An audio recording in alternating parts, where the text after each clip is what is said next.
Are you a real estate investor looking to sharpen your skills or a newbie looking to become one? You're in the right place. Welcome to Where Should I Invest? Real Estate Investing in Canada with your host, Sarah Larby.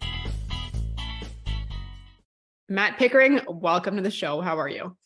Good. How's it going today, Sarah? Thanks for having me.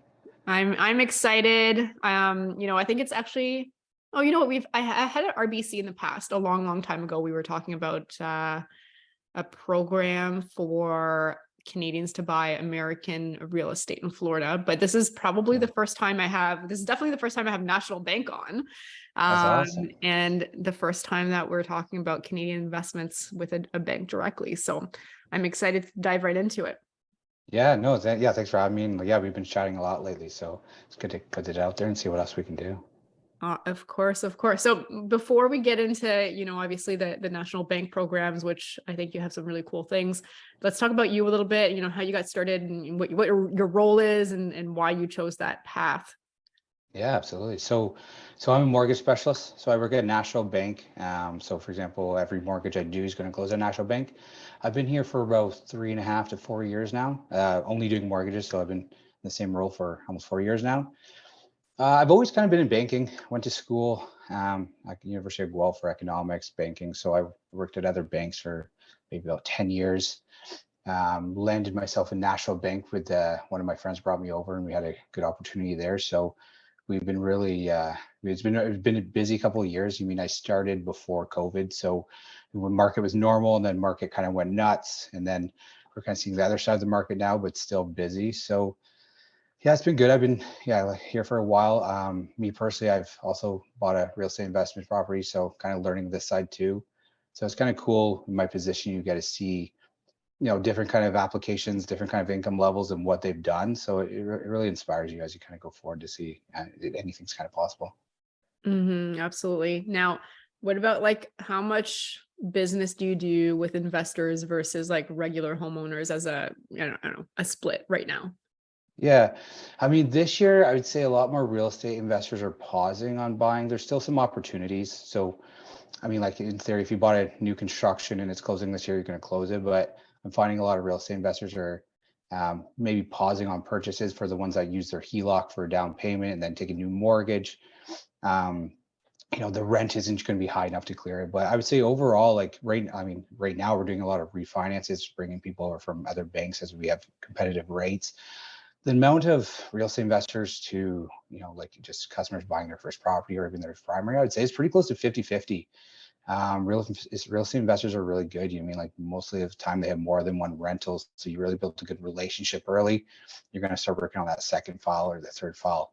With mortgages, most of them are maximum 5 years, right? So, right now 3 years are most popular, but they're up for renewal. So there's always a new opportunity every couple of years. So you want to stay close to the real estate investors as well as, different sources. And we do a lot of business to business.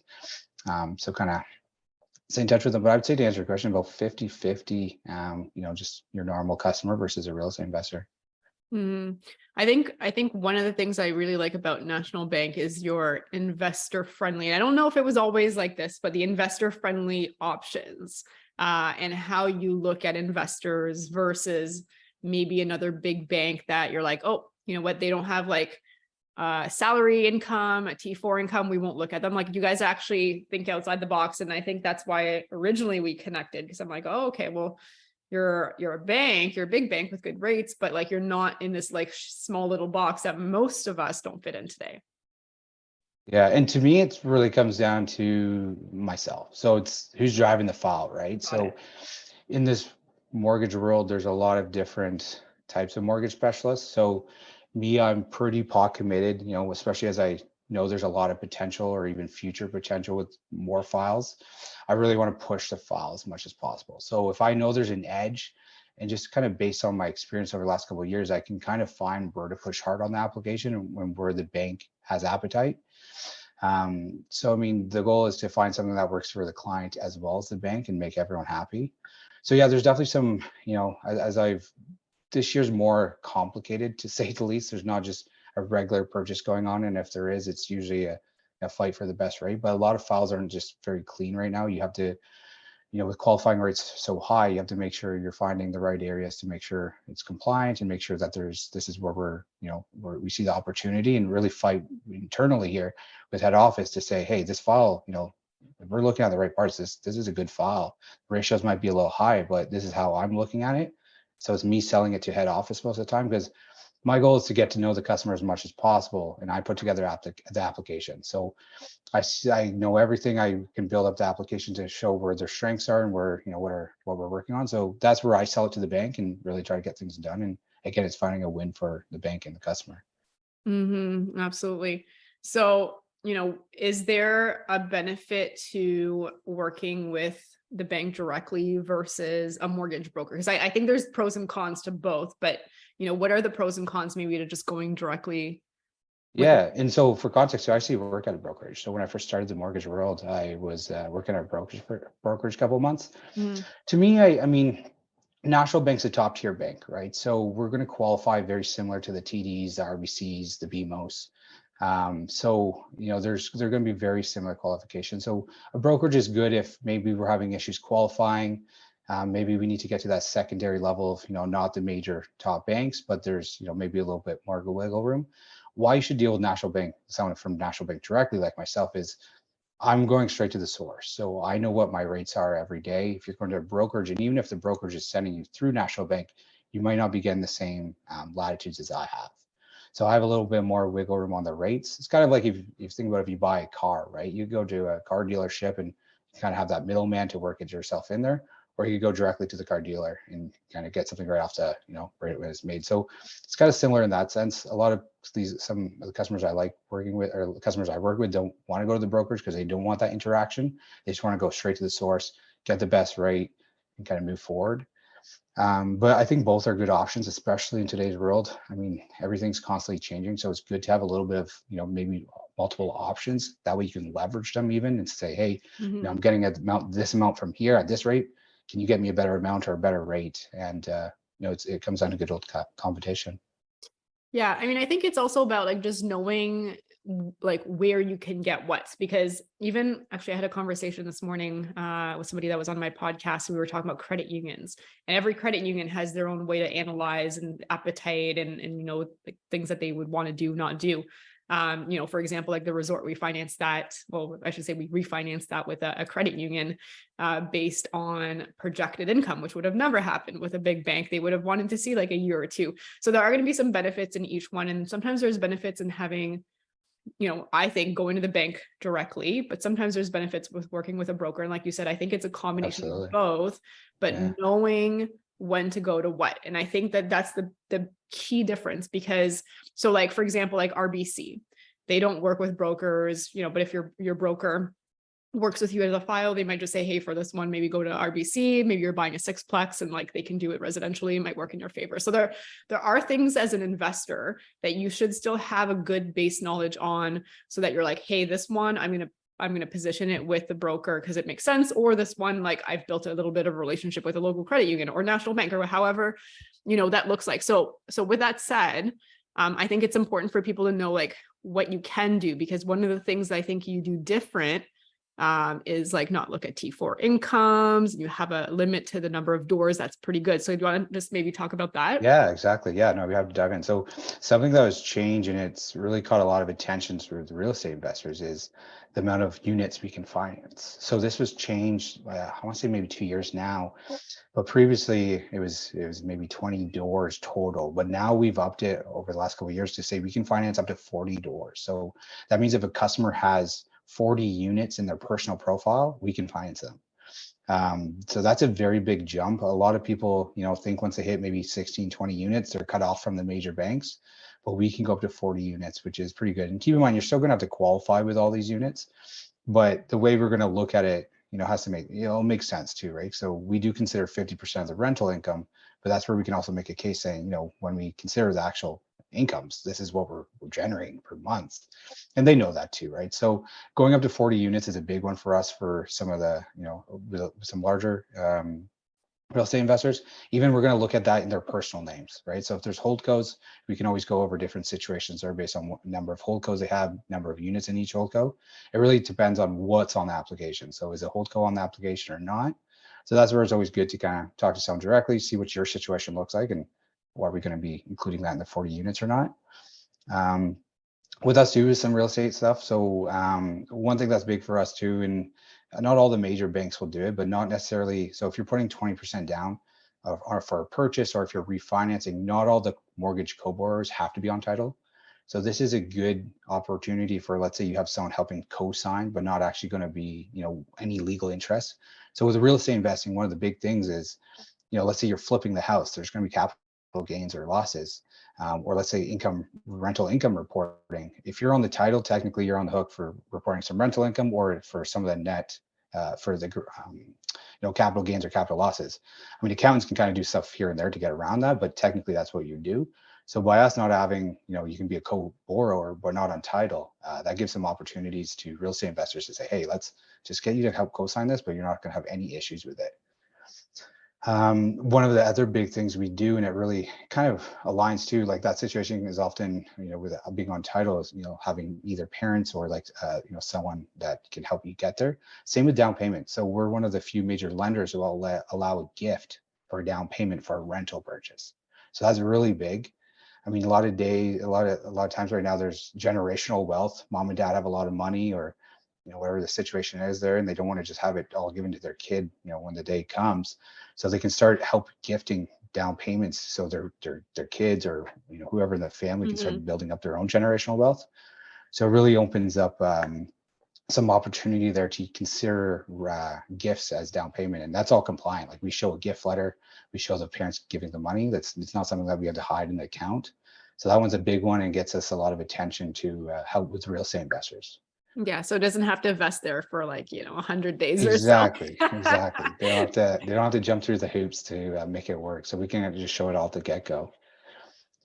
Okay, Yeah, so that's that's a cool. good one. So, but just to go back to the 40 units, I mean, I think that's important because you technically, I mean, at some point you're going to go into different things. You're going to need different types of sources of, financing, whether it's commercial, et cetera. But 40 units is quite a bit if you think about the fact that that's in your personal name. So then you could have 40 units in Holdco 1, 2, 3, 4, 5, 6 Ontario. Then you're gonna have another 4 units or 40 units in 5, 6, 7, 8, 9 Ontario. Is that what you're kind of saying? Yeah, so it'd be more so like if it's a personal file, we're going to just look at your personal properties.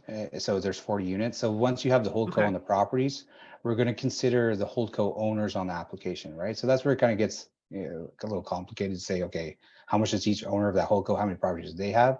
So it would start adding up. But again, it all comes down to what's reported with Holdcos or not. And yeah. Okay. So 40 units. Now what if people are self-employed?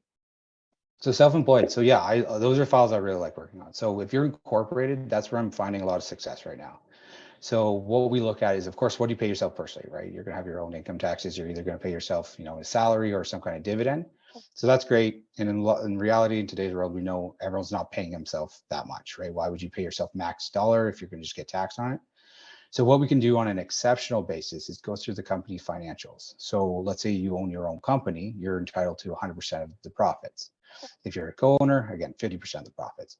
So we're able to go through your financial statements to say, okay, what did you have as a net income? So we're going to look at what your gross income is, what are your sales, what are all your expenses, and then what is your net income?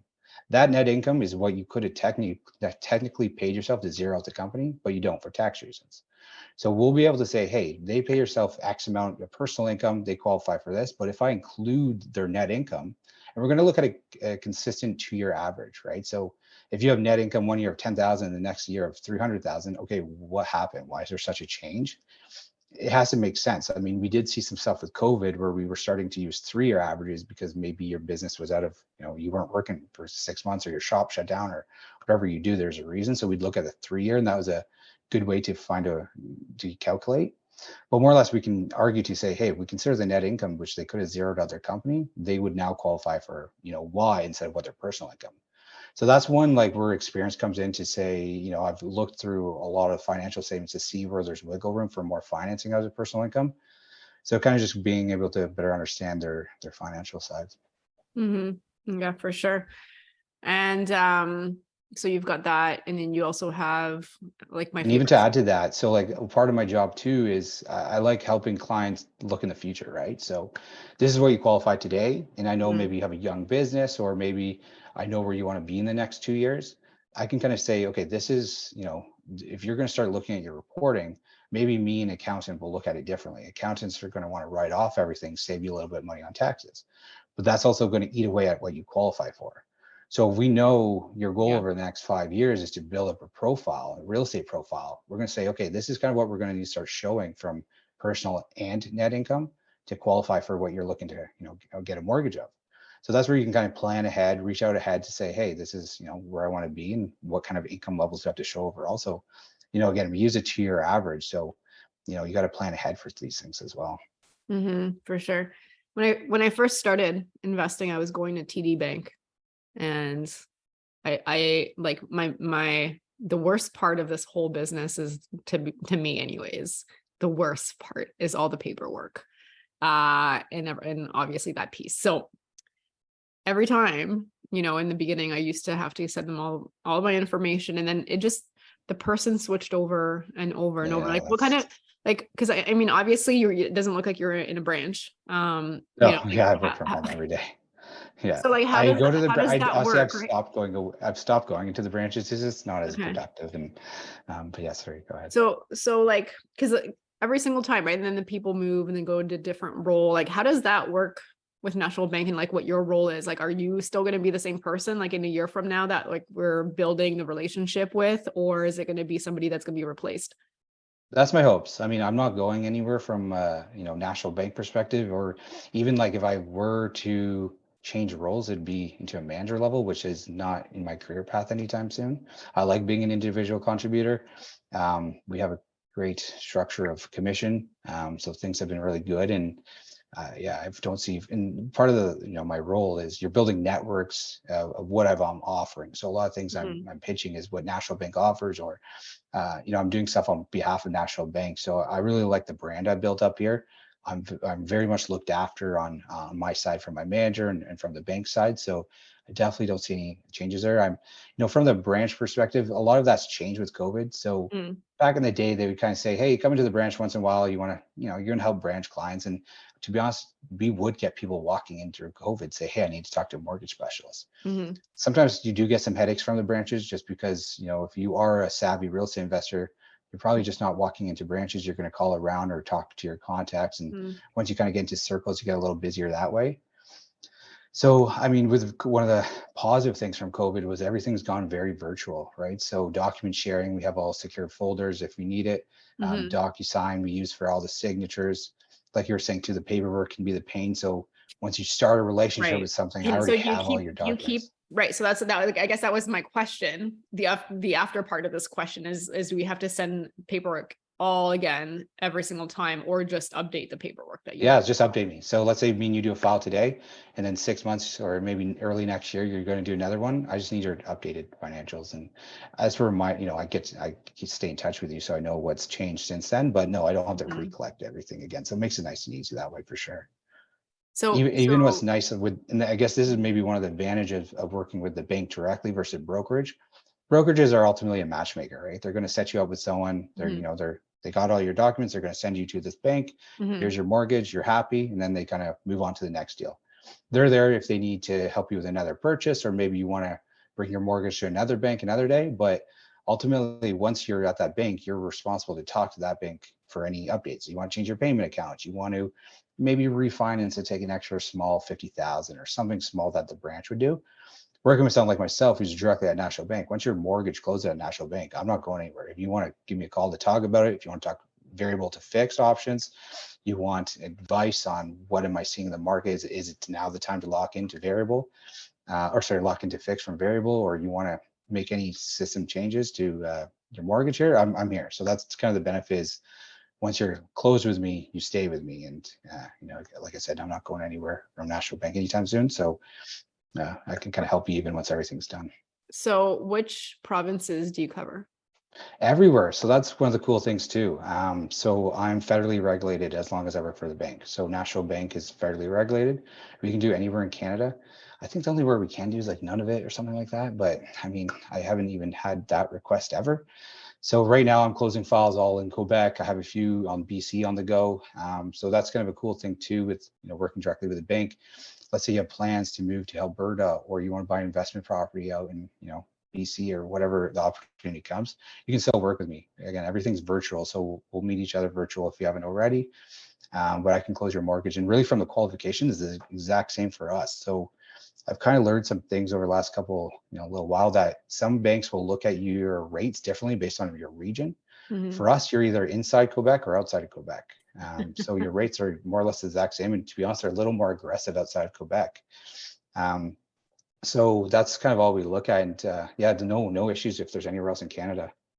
Okay. Quebec's always on its own. I am actually, Yeah. I'm from, my mom's from Quebec City. So I Oh, there you go. so there's always like, Quebec is always on the side, but They have their cool own that you- holiday today. Our head office is mostly closed today, so it was a good day for a podcast to say the least. But that's we're still working today, but they have some random holidays. But they're good to work with. Awesome. So, okay. So you've got, I think some opportunities for self-employed corporations up to 40 doors, you don't have to have a T4 income. I think you also have from what you and I have been talking in the past, maybe you can cover that a little bit more, is the BRRRR strategy opportunities where you're, buying and renovating and what you can do for that piece of the strategy. Yeah, no, exactly. That's a good strategy. So one of the things we can offer is we have renovation programs. So right now, I mean, depending on the real estate investor level, there's a lot of people buying single families and converting to duplexes, or something of that nature, where they see an opportunity and there's some good potential with this property based on maybe the bones or the location. Even, for example, garden suites are really busy right now. So one of the things National Bank can finance is garden suites. So that can be part of this renovation program too. But more or less at a high level, what we offer from a renovation program is it's a purchase plus renovation application, or it's a refinance plus renovation program. And more or less it's the same idea. So if you're looking to buy something, we're going to help you with the renovation. So let's say, for example, you go buy something and the purchase price is 500,000. But then you want to put 200,000 in renovations. So therefore your purchase or your property value should be 700,000 or higher. In reality, it's going to be higher than whatever the renovation cost is, depending on, the type of renovations. But we're going to help you finance this. So how it works is, if we're doing a purchase plus renovation, we get everything approved up front. So this is where we need to know plans. We need to know costs. We need to know more or less everything. And that's part of my job, is to work with you to get all this. We get this all packaged off in a nice, application, send it to head office saying, hey, this is the plan, this is what we're projecting. And then once it's approved, how it works is we disperse the original mortgage amount off the purchase price. So again, you buy at 500,000, you're going to take 80% of that gets dispersed. Then this thing is a whole series of intervals of inspections. So we got the approval, let's make sure it's worth that 500,000 off the get-go. So is it worth it? Cool, yes, check. And what's cool with this is you're working with the same inspector throughout the whole project. So you can kind of talk to them on the side, say, hey, this is what I'm doing. Like, do you see added value here? Maybe, what should I do here? So you're working with the same inspector to, really add value. So once you kind of do 50,000, we usually disperse these at 50,000 intervals. So as you start working on the project and we're going forward, you start with an original loan of that 500,000 purchase. And during the whole renovation program, you're only paying interest. So it's going to be the interest only payments at our 6-month close mortgage rate. It's probably going to be a little bit more than what you're paying at the end of the mortgage. Like, let's say you want a 3-year fix. It's probably a bit more than what the interest is on that, but not much, because it is a major bank rate. So you start paying interest only, and as we do more disbursements, let's call it 50,000 at a time, usually works out to be 3 or 4 disbursements based on your project, but we'll disperse, let's say 50,000 at a time. Now your interest payment's going up by an extra, whatever the interest is on the 50,000 at that time. Once the whole project's done and the appraiser recognizes the value's completed, we also only need the property to be about 95%. We know there's always going to be like finishing touches or, whatever you need to do outside of that. Once we hit more or less 95%, that's when your original mortgage, like that we've agreed on with the rates and everything, kicks in. So you take that 3-year fix or whatever that is, your mortgage payments start after the renovation program. So it's a really cool program we have. In my opinion, it's really underutilized. I'll personally be going through it myself this year. And it's just like, again, working with someone like myself to come up with a plan to say, this is what we're going to add value. And there's so many ways to add value to the house right now. Like, depending on some markets, some definitely need an update. But even if you're not doing something major, like adding a second unit or something like at that level, but you're just doing something that's adding value, there's a lot of potential here too. And really, you have to go through this program whenever there's not enough equity in the house, right? So you're increasing the property value and taking that equity as the renovations go through. I mean, it's almost like you guys are our private lender in a sense, right? You're taking in, because I know we talked about this, but let's talk about it on the show, but you'll take a shit house. I shouldn't say a shit house. It's an amazing house, but a house work to be done house. Yeah, exactly. Fire damaged house, like the stuff that I like, the stuff I love that has lots of upside. The opportunities. Yeah. But you guys will touch them. Like you will actually take those properties, even if they're not livable, which I will tell you, most big banks will not come close to wanting to touch any of that stuff. So a lot of times too, like let's say for example, we're going to refinance your property and maybe it's not up to our likings. They'll say we'll only go through this refinance if we're going to do the renovations. We know there's unlivable area there, so we need to go through this program to get you to that 95%. So it's a good way. And I mean, as long as the house is compliant, checks all the boxes there, then that's not a problem. So it's a good way to increase your property value, have the bank lend this, because other than that, I mean, even if you're borrowing on like a HELOC or a mom and dad's HELOC, it's going to be a lower rate than what you're paying on the HELOC. Yeah. So it's a good way to have the bank help finance some of your projects. And again, it's underutilized. So I've been trying to get out there to, in today's world, a lot of people are trying to find equity in their home one way or the other. So by increasing your property value, this is a great way to do it. Yeah, I think for me, that's my favorite program that you actually have out of, the many things that we've discussed, because you're purchasing like basically the stuff that I would buy and the stuff that most banks will not touch. You're doing that. Plus it's interest only payments, 80% loan to value. Plus you're going to be financing the renovations, and then you can still do a full refi at the end if the property value has gone more and to higher. Your rates are going to be cheaper than doing it as a prom note or a HELOC. I mean, I think it's a great opportunity. Like, so what do you look for? Like if somebody comes to you, are you looking for, their experience along the way? If they've done this before, can somebody do it for their no, it's a good question. So the stressful part with the purchase plus renovations is I need to know everything we're doing before you even get the keys. So when you're putting your offers in, you need to know your plans, you need to know your pricing. So that's not an easy thing to do for most people, but certain real estate investors, once you've had the experience, when you walk through a house, you know exactly what you're doing. And we have like a worksheet that you would fill out with me to say, okay, we're going to replace the flooring. This is our expected cost. Whatever the plans is, we have a spreadsheet that we'd fill this all out and package off the total cost.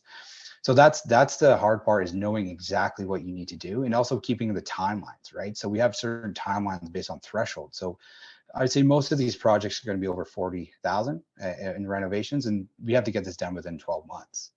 So knowing you have to kind of start planning ahead to get all your contractors in order. So obviously with COVID, we had some delays with some of these things, with materials being hard to get, or your crews down with COVID.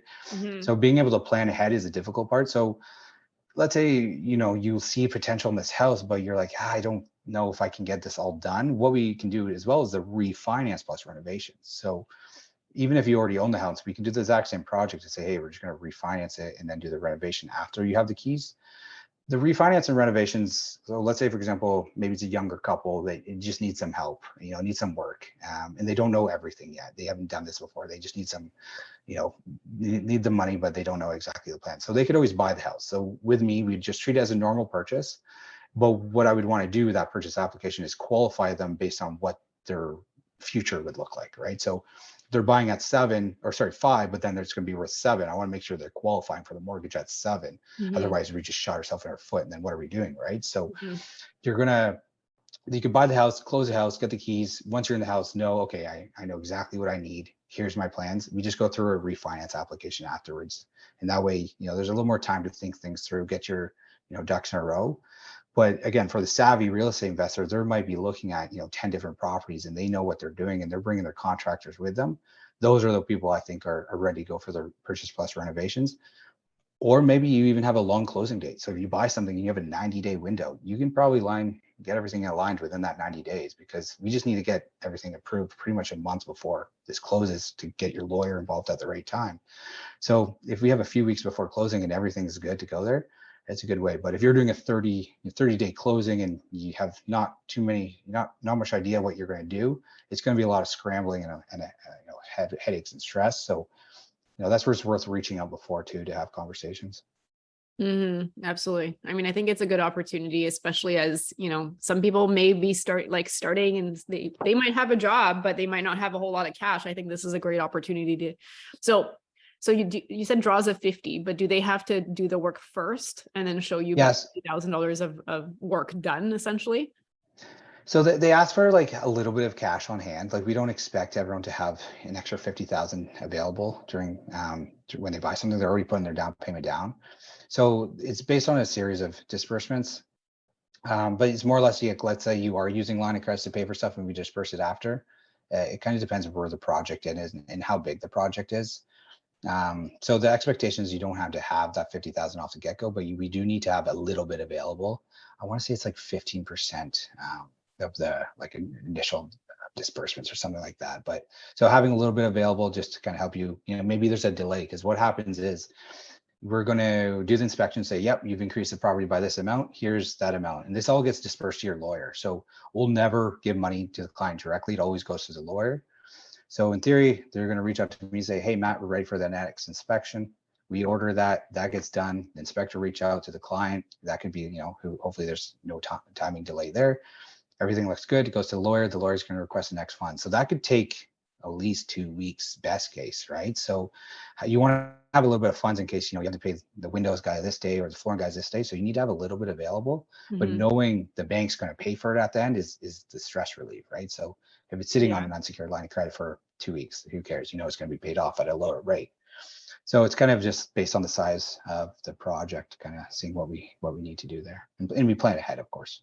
So they still have to obviously account for the cash needed to carry the financing along the way. But not all of it, of course. Obviously, we don't expect that. Yeah. Okay, so that's good. And then what about like permits and stuff? Like, is that something that can be included in the money, or is that just for renovations? And I would say plan ahead for it. So all your closing costs are going to be something that you're going to do. So if you're applying for permits, you're spending money there. That's something that you would include in all the costs. Your renovation costs don't just have to be, materials. It's going to be labor. It's going to be getting permits and stuff like that too. And even as you may know, permits might be hit or miss based on where you're getting the permit from, what city, right? So you also have to plan for that.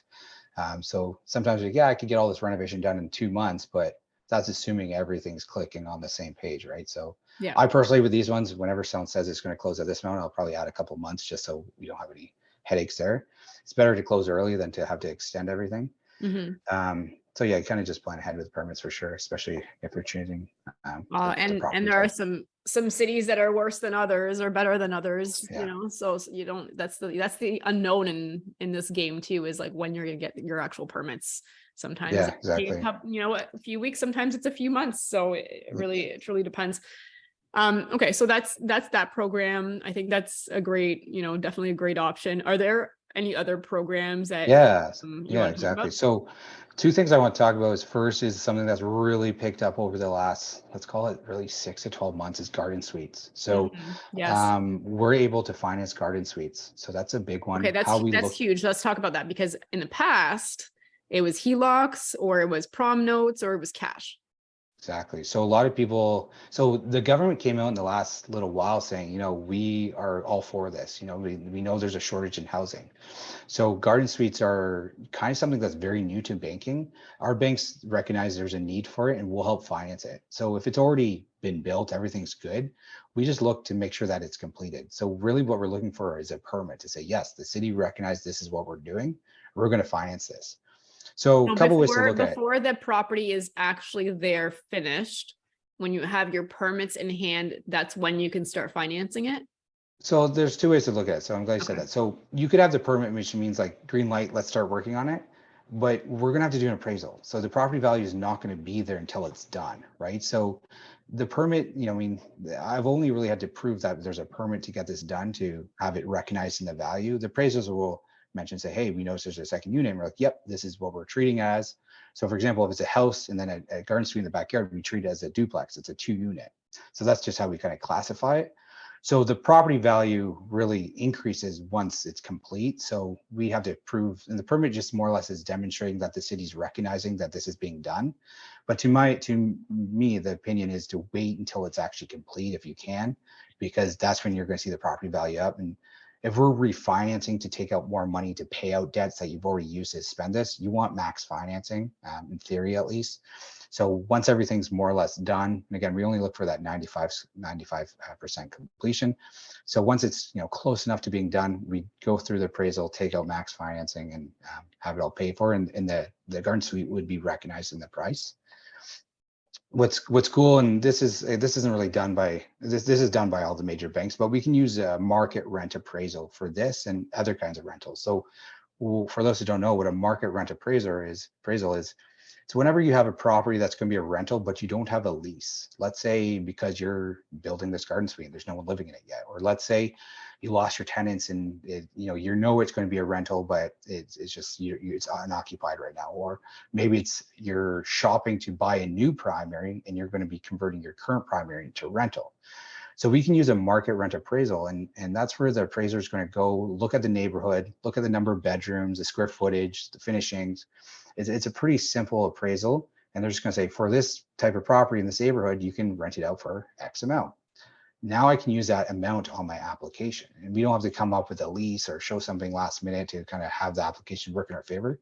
We get this appraisal done, and it's just included in your application. So it's a great way. So with these garden suite files I'm working on right now, I probably have at least 5 or 6 on the go right now, where they're near completion, but there's no owner. So we're saying, okay, you recognize this unit in the appraisal value, and also give me the market rent of what you think, even the main residence and the garden suites will rent for. Now I can use that on my application. Mhm. If for whatever reason, maybe we're delayed, we don't want to pay out the old mortgage, maybe we have a term end date we're waiting for, if we're just waiting and you do get a lease, we don't have to use a market rent appraisal. It's just there as a backup in case there is no lease at that time. So having it doesn't hurt me, and having it in my back pocket to say, okay, this is what the number we're using, but if there is a lease, we can use that as well. Okay. All right. Awesome. What about recreational properties? Do you guys have any programs for that? So give me an example. Like a cottage. Cottage. Okay. So cottages we're going to treat as an owner occupied secondary property. So cottages you're going to treat as, it's a secondary home. Major banks are going to put it over 25 years versus 30 years, like your primary rental. They are harder to qualify for. National Bank and major banks won't consider short-term rentals. So that's anything on Airbnb. That's anything in that latitude. That's just a thing they don't want to get into business with. But there are a lot of cottages that are rentals, right? Like there's a lot of, we've seen over the last year, everyone's working from home. I want to take a yearly lease from a cottage. So if that's the case, you're buying a cottage and it's going to purely be a rental unit, because keep in mind, you are going to sign a document saying this is a rental unit. So we can order the market rent appraisal if the situation makes sense. So it's all kind of just knowing the situation, what's the intended use, and again, making sure it makes the bank happy as well as the customer, and finding that common ground. I think the important part of this is just to let you know what the intentions are, be honest, and give you all the information, and then you can figure out what makes sense from National Bank standpoint of what they want, what they don't want, and you can let us know that way. Yeah, exactly. And like I've done purchase files where they bought a house that was an Airbnb, and we have financed it because it's not, the old owners were using it as an Airbnb, right? So it all comes down to what the situation is, and exactly, the more I know, the more I can help, kind of thing. For sure. So, okay. So I like the garden suite idea. I mean, I think additional dwelling units are going to be, something of the future. Definitely. We're seeing a lot of, garage conversions, a lot of tiny homes. Are you guys doing anything with tiny homes? Does that still count as a potential ADU? So, yeah, it depends. So, I mean, condos, we have a certain square footage it has to hit. So, for example, 400 square feet in the GTA. Yeah. Tiny homes, I mean, are you kind of speaking of something like a small condo, or would you be considering like a second unit, like a garden Like an suite. additional, like an actual tiny home in the back, maybe on the My weekends, maybe understanding, not because on the it's real going house. to, yeah, it's going to, my understanding is it's going to be the total square footage of the properties Mhm. combined, right? Mm. So again, because it's a 2 unit, we're treating it as, a duplex. So it's going to be the sum of both square footage. But I could see that starting to be something to be monitored closely to just say, hey, this garage is very small. This isn't a second unit. And that's where we do rely on the appraiser to say, make sure that it is a livable area, because it does have to meet all the conditions of being a declared second unit or whatever the unit is. So yeah, that's kind of how we look at that. Okay. And one thing I'll note too is, and this is the only one we haven't done, is with the garden suites, we have to be cautious of, we're considering that as an additional unit, right? So we actually had one file that we couldn't go forward because it was a triplex, but there's an illegal basement unit. So the house itself is a fourplex, and then they added a garden suite. So that's making it 5 units. So we're going to count the number of units, legal or illegal, as the total. So everything I do is residential, which is 4 units or less. Mhm. Anything 5 units or more to us is commercial. So we just got to make sure that the property has 4 units maximum, whether there be, a basement unit that they're not declaring or whatever. So we got to just make sure we fall into that window. And it's a pretty rare situation that someone's going to have a fourplex plus a garden suite. But like we said, as you never know more Well, and so more so businesses. here's my question, and I had a discussion with a good friend of mine about this because he covers Toronto as a realtor, but I think Toronto just came out with, you could do 5 units now. You could do a fourplex, and then you could do an additional dwelling unit. And I'm like, well, what happens from a financing standpoint? And we're like, that's a good question. Yeah, no, it's true. And like I think like until something changes, there's no change. So if it's a 5 unit, it's still commercial. But as we are seeing the cities get more creative on finding ways to add extra units, I wouldn't be surprised if that's maybe something that changes. You Hmm. just do open up a lot of, whenever you add something, you open up area for opportunity for stuff that shouldn't be in there, right? So like at the time, we're going to consider 4 units as residential, anything more as commercial, but who knows with what changes as the city's kind of allowing more and more of these things to happen.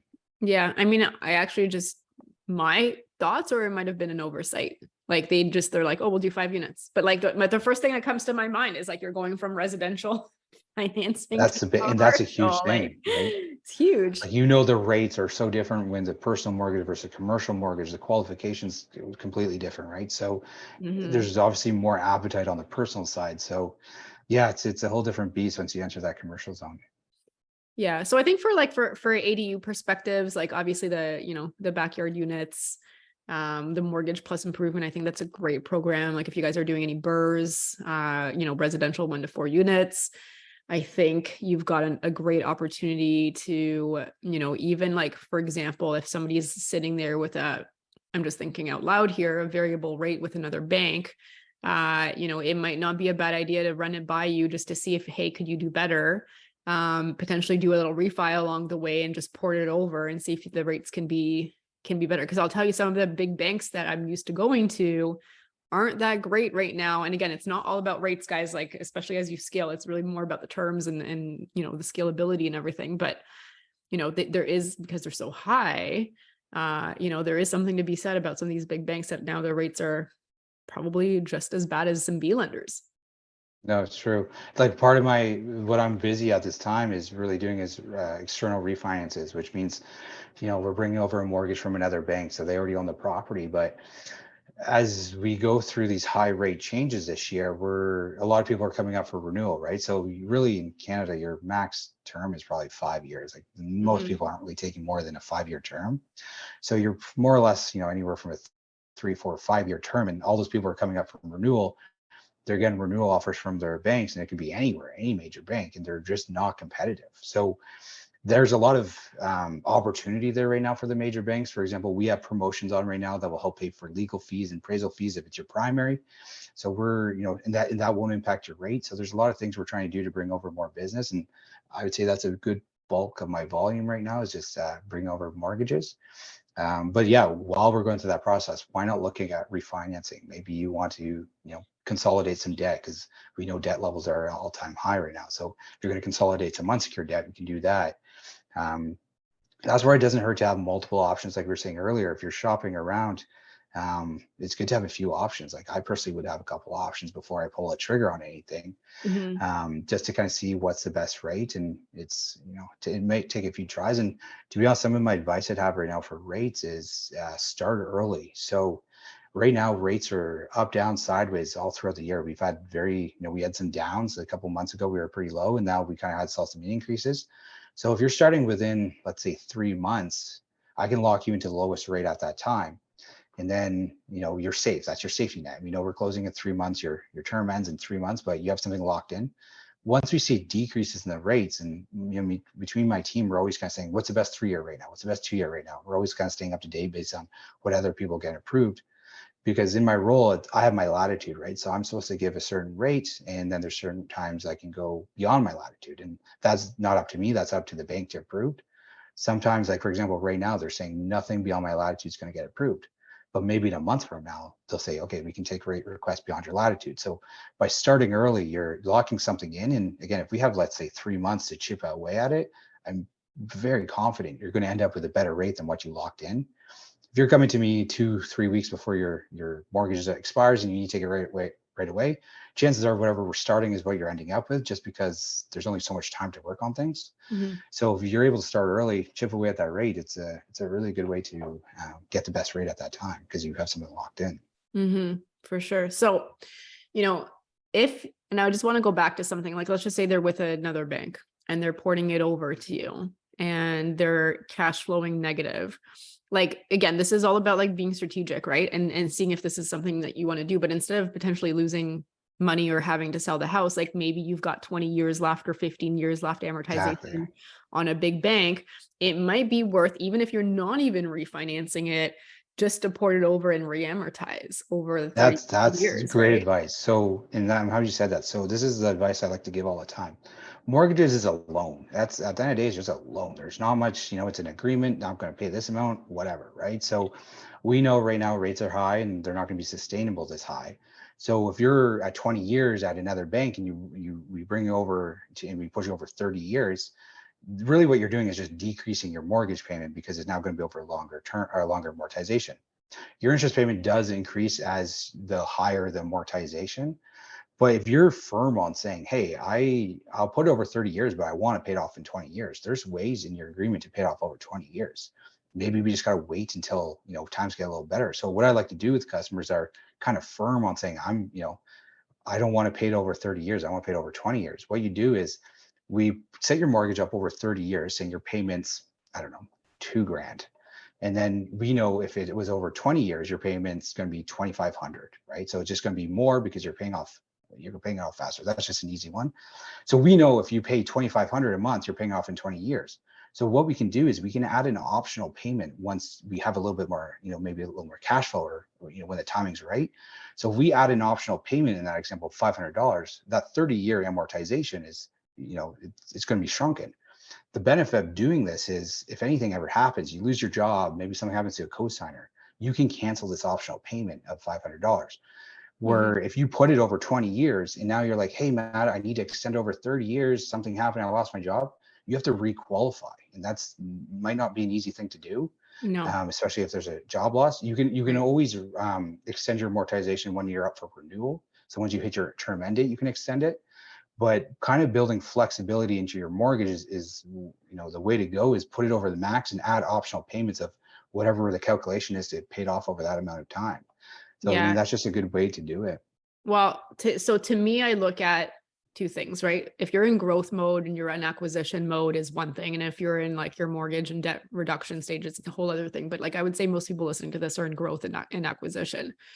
There's no reason to, take the highest amortization you can, because it'll help with your ratios. Like regardless if you want to pay it off faster or not, like you can, like, like you just said, but like you're looking at ratios, right? So if you're forcing yourself to a 15 or 20-year amortization versus a 30-year, you're not going to scale as fast by doing these shorter amortizations, because it'll actually negatively impact your ratios Exactly. and what you can qualify for based on the income that you're bringing. Exactly. No, it's harder to qualify, right? So we qualify you based on the amortization on file. So if we put over 30 years, you're going to qualify over 20 years. But we're not qualifying that optional payment we're adding if you do want to pay Mhm. it off faster. If you want to do that, Mhm. go nuts. So that's, and again, you can change that, edit that, cancel at any time with no fees. Mhm. So yeah, if you're trying to, especially if you're a real estate investor and you're looking more on the monthly cash flow things, add it over 30 years and then find ways in the agreement to pay it off faster if that's your goal.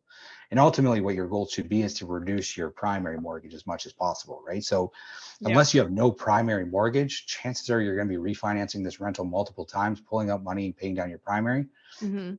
That's just the way to go. And that they'll help you on future applications as you have less debt on your primary.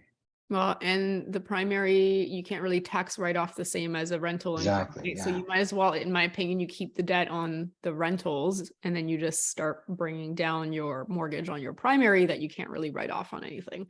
I think that's a good strategy. And then like, there's probably people listening to this saying, I used to have cash flow. Now I don't have cash flow. Like it could be a good idea to see if reamortizing and moving to a different bank will help with that cash flow. And like, you know, ultimately, I think most of these properties, we're going to pay them off faster than the 30 years because you might sell a couple, take that debt, pay down a couple Exactly. houses. So Yeah. then they become essentially just full cash flow opportunities. So there's strategies that can be done. But, I think that strategy is just something for people to consider in times where there's some uncertainty. And if you're like, crap, I'm not cash flowing anymore. My tenants are not leaving. I can't raise the rents more than 2.5% now. You can thank the Liberal government for that. It's tough for many people. And this could be a strategy to, make some of that cash flow back or, reduce the negative impact of these crazy rates. No, exactly. Right. And it's also like, just because you're taking over 30 years doesn't mean you have to keep that way. Like, so maybe we're in this rate environment for another year and a half. You can always revisit that when the time comes if you want to, shorten it then and get back on track with what you want. But to me, the goal is to take advantage of the ways you can pay out faster in your agreement. So that's good advice for sure. And the way we look at it from your application is whether if you're refinancing or buying a rental, your primary mortgage is always going to be there. Nothing ever offsets that.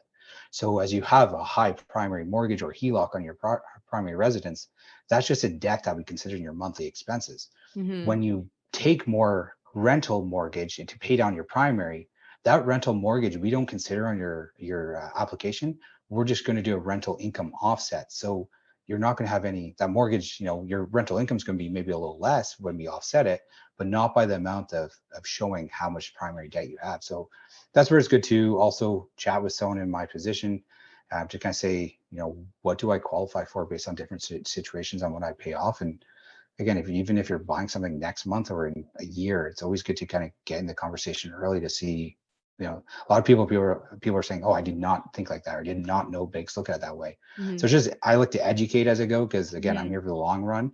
Mm-hmm. And that's where they get that feeling. They're like, oh my God, I just learned something. I'm going to go back and have a conversation again. For sure. There you have it, folks. All right, Matt, the next part is the lightning round.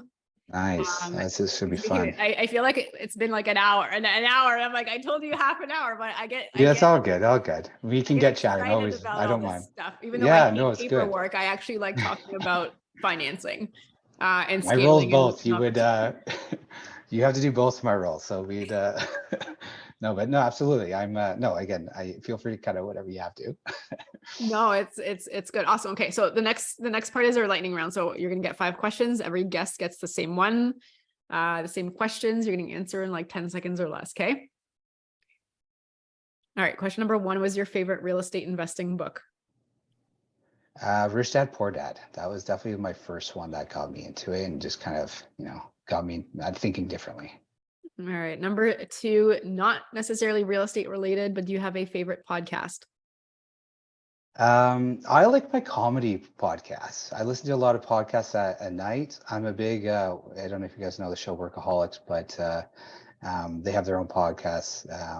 This is important. That's a big one. I like the ones, Smartless. I like kind of the comedy ones to go to bed to, but yeah. And of course I've been starting to listen to yours a bit more lately, but no, I like a good comedy podcast to shut down the day. All right. Awesome. Number 3, what do you do for fun? What I do for fun. So I have a 2.5-year-old and 11 months old. So just probably surviving is what I call fun now, but Yeah. we're in the backyard stage of, it's always nice having a lot of my friends are in the same, timeline. So a lot of, backyard drinks and hanging out with the kids. I'm a big sports guy. So baseball, hockey, football, I'm always all over that. So any events going on there. I've definitely gotten into golf a lot lately with COVID and, with business and everything. So I golf quite a bit. Okay, perfect. We have a golf tournament. You should come. There we go. I'm coming then. Sign me up. All right. Number 4, if you lost everything finances, your properties, how would you start again? How did I start again? I mean, definitely learn from my mistakes to see how I went wrong, but I definitely wouldn't stop. Depending what the situation, why everything started, but no, it's kind of learning from my lessons. I'm a guy who usually gets it right the second time. Usually there's some things I've learned from, whether it be renovations, like, okay, we're going to do that slightly different, but learning from your mistakes and trying, even if I'm unsure how to do things, I'm going to go forward to doing it.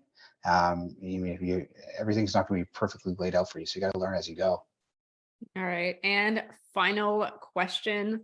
Somebody has $50,000. They want to get started. How would you recommend they spend that $50,000? Right now, I would definitely think there's some real estate opportunities. Even with high rates, I think you can get a good deal on a house. Things have slowly creeped back up, but earlier this year, things, normal houses maybe 15% down. So how I would do is see what your options are with that down payment as 50,000. You're mostly leading into the insured category, but if we're able to come up with a solution to borrow money for a down payment, come up with that, see what you qualify for the next rental purchase. But I would definitely be, I'm a big real estate investor for sure. Okay, awesome. That was our lightning round. Matt, where can my listeners reach out, find out more, connect with you? Yeah, so I'm a little all over. So emails, I'm definitely fast. So matthew.pickering@nbc.ca. My cell is 905-802-7788. Text me, call me. Mention where you got my name from.